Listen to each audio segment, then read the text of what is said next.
அடுத்ததாக நமது தோழர் திரு அரவிந்தன் அவர்கள் தமிழ் இலக்கியங்களில் ஆயர் இடையர் பற்றிய தகவலை தங்களோடு பகிர்ந்து கொள்வார்.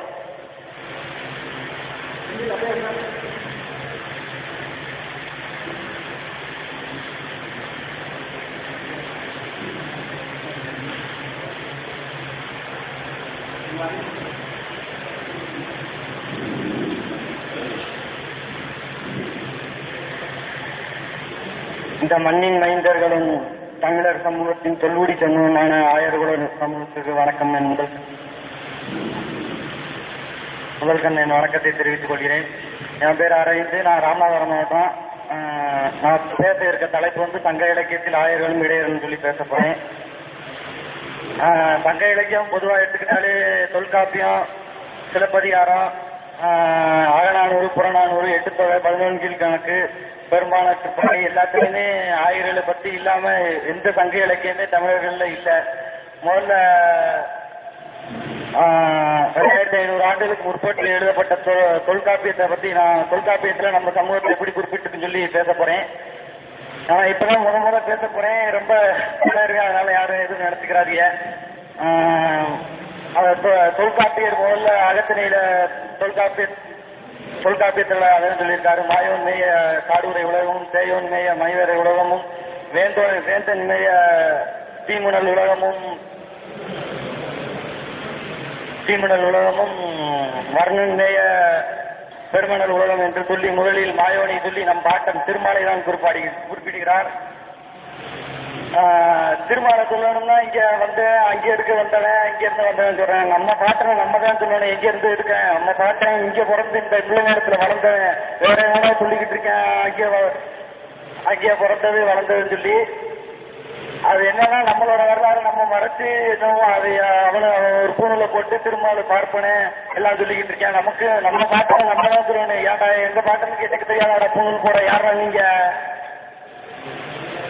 அது மாதிரி அடுத்து கலித்தொகைனா நம்மளை பத்தி இந்த தமிழ் நிலத்துல நம்ம ஆயர்கள் எப்படி தொல்குடி சமூகம் பாண்டியர்களுக்கு நமக்கு என்ன தொடர்புங்கிறத கலித்தொகையில ஒரு பாட்டு வருது. வாடாத்தி என்னவன் சொல்லிசை நடுக்குடியோடு தோன்றிய நல்லினத்து ஆயர்.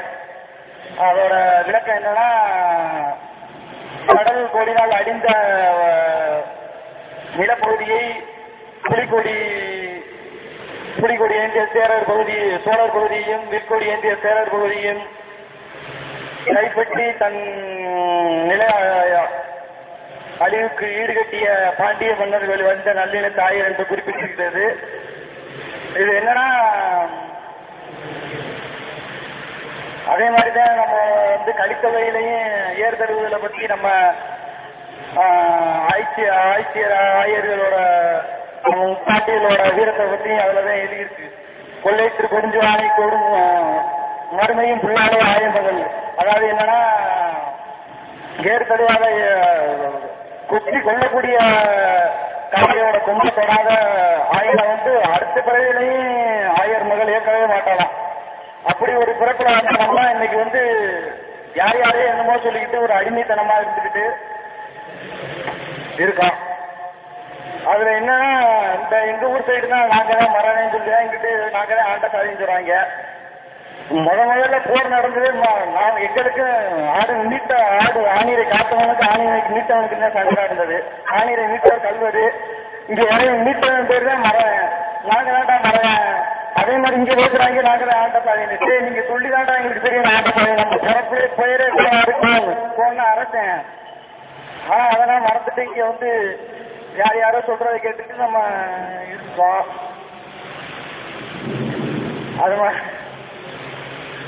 அது மாதிரிதான் அடுத்து வந்து சிலப்பதிகாரத்துல ஒரு இளங்கோடிகள் நம்மளை அப்படி சொல்றாரு. ஒரு நம்ம எவ்வளவு நல்லவளா வாழ்ந்திருக்கோம் சொல்லியிருக்காரு. ஆகாத்து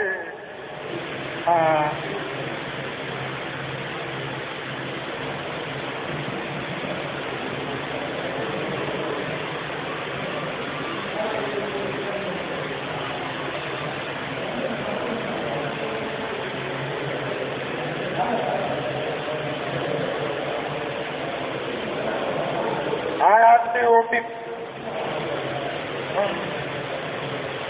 சரி. அதோட புறநானூர்ல ஒரு பாட்டு வருது, நம்ம எவ்வளவு தீவிரமா இருந்தது பாட்டு எனக்கு ஞாபகம் இல்லை, அந்த வர்றது விளக்கம் மட்டும் எனக்கு ஞாபகம் இருக்குது. ஆணிரை மீட்க போன இடையம் வந்து ஒரு ஆணிரை மீட்க போயிருக்காங்க மரவர் படை, இடையரோட மரவர் படை. ஆணிரை மீட்டு வந்து ஒரே ஒரு போர் வீரன் செத்து போயிட்டேன். அவங்க வீட்டுல வந்து அவங்க அம்மா கேட்கறாங்க, போருக்கு போனவங்க எங்கப்பா என் மையம் என்னாச்சுன்னு.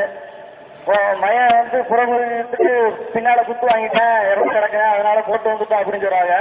வாழ் எடுத்துட்டு அந்த மரத்துக்கு வர இடைச்சியோட மரத்தி அப்படி மையம் புறமுதுக்கு இருந்தானா பால் குடிச்ச மாடு அறுத்து போட்டேன் அப்படின்னு சொல்லி சொல்றா. அதோட வாழை எடுத்துக்கிட்டு போர்க்களத்துக்கு போற அவன் வெட்டுப்பட்டு குண்டு தூண்ட வேண்டியா குண்ட தனியா கிடக்குது. எல்லாத்தையும் விட்டு சேர்த்து வச்சு பாக்குறான். முதுகுல குத்து வாங்காம நேரவே நெஞ்சில குத்து வாங்கியிருக்கான். அவன் அந்த நேரத்துக்கு அந்த அம்மா வந்து அவன் பிறக்கும் போது அடைஞ்ச மகிழ்ச்சியோட அதிகமா மகிழ்ச்சி அடைஞ்சிட்டான். அதுல ஒரு புறநானூர்ல ஒரு பாடல் வருது, அந்த ஒரு மரக்குடியில் பிறந்த நாம் மொத்தமாக அடிமை சமூகமாக ஒரு அரசியலுக்கு ஒரு நமக்கு பாட்டாங்க நம்மள சொல்லாத என்ன எல்லாம் சொல்லல, நமக்கு பாட்டாங்க எல்லாத்தையும் சொல்லி கொடுத்துட்டு போயிட்டாங்க. நீதான் நம்ம தான் முதல்ல அரசு ஆண்டோம். அப்படி ஒரு அரசு ஆண்டாங்கன்னா இன்னைக்கு வந்து யார் யாரையோ பேரை சொல்லிக்கிட்டு அப்படி சொல்லிக்கிட்டு அடிமையா வாழ்ந்துக்கிட்டு இருக்கோம். இது இங்க எப்படின்னா நம்ம இங்க உள்ளூர்காரன் சோறுங்கிறத பற்றி காலையில நம்மளால ஊப்பிலேயோ பீகார்லயும் முதலமைச்சர் ஆயிட்டா கட்ட விட்டு வைக்கிறேன். ஆனா நம்மளால பக்கத்து வீட்டுக்கார ஒரு கவுன்சிலர் இருந்து அவனுக்கு ஓட்டு போட மாட்டேன். இப்படிதான் பொதுவா வாழ்ந்துகிட்டு இருக்காங்க. இவங்களுக்கு வந்து முதல்ல நமக்கு சோறுங்க சோறு இல்ல, அடுத்தவங்க அங்க கட்ட விட்டு வச்சுக்கிட்டு இருக்கேன், அடுத்தவங்க சோறுங்கிறாங்க. முதல்ல நமக்கு சோறு இல்ல, அதை நம்ம நல்லா உணர்ந்துக்கிறோம். நம்ம வந்து இன்னமும் யாதவ் சொல்லிக்கிட்டு இருந்தோம்னா வேலையே இல்லை இங்க. ஏன்னா அதுக்கு ஒரு அர்த்தமே இல்ல, அடிப்படையில ஒரு புரிதலுங்கள யாருமே இல்ல. இங்க யாரும் சொல்லிட்டு இங்க தெலுங்கு கொள்ளாதையோ மந்திரியோ யாரும் இங்க இருக்கவில்லை. யாருக்குமே எல்லாருமே ஒரு பண்பாட்டை மறந்து வரலாறு மறந்துட்டு யாதவா மாற்றப்பட்டிருக்காங்க.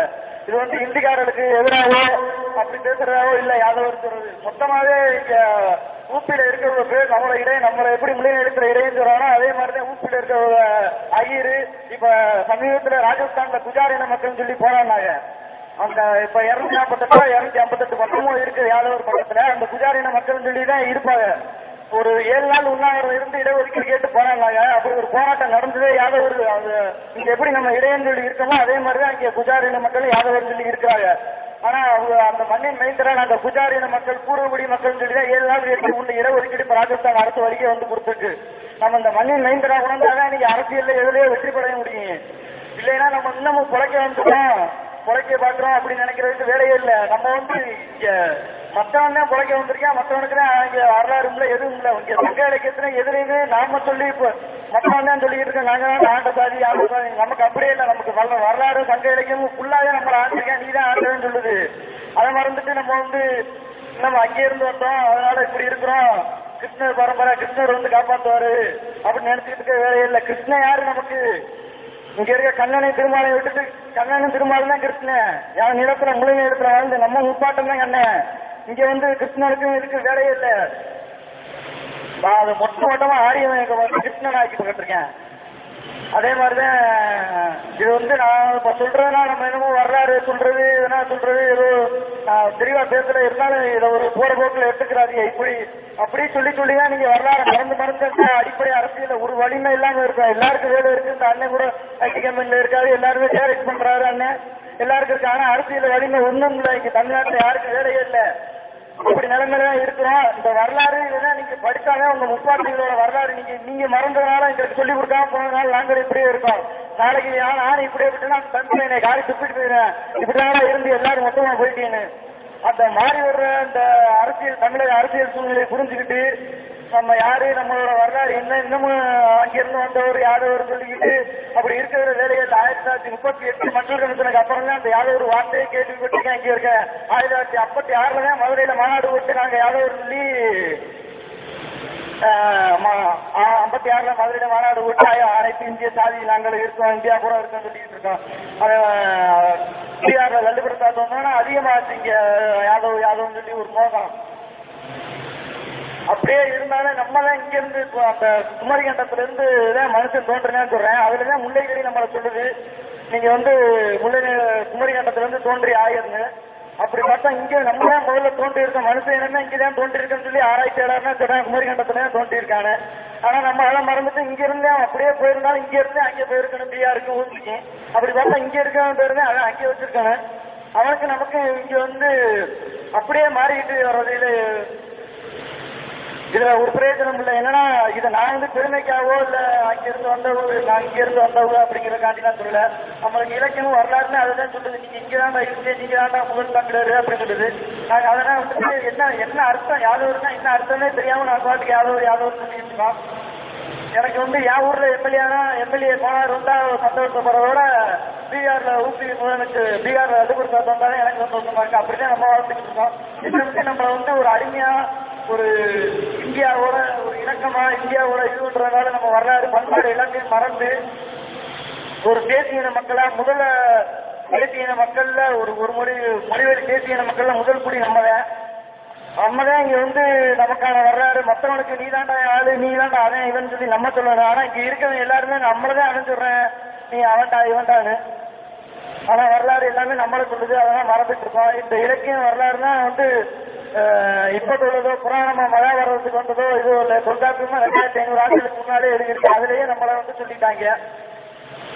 அப்படி இருக்கிறப்போ அந்த இதெல்லாம் மறந்துட்டு வரலாறையும் இலக்கியத்தையும் ஒரு போற போக்குல எதையோ சொல்லிட்டு போறாங்கன்னு நினைக்காம நீங்க வரலாறையும் சங்க இலக்கியத்தை நீங்க மீண்டும் மீண்டும் படிக்கணும். நான் சொல்ற கூட தெளிவாக நீங்க கூட புத்தகத்தை வாங்கி நல்லா இருப்பே படிங்க. நன்றி, வணக்கம்.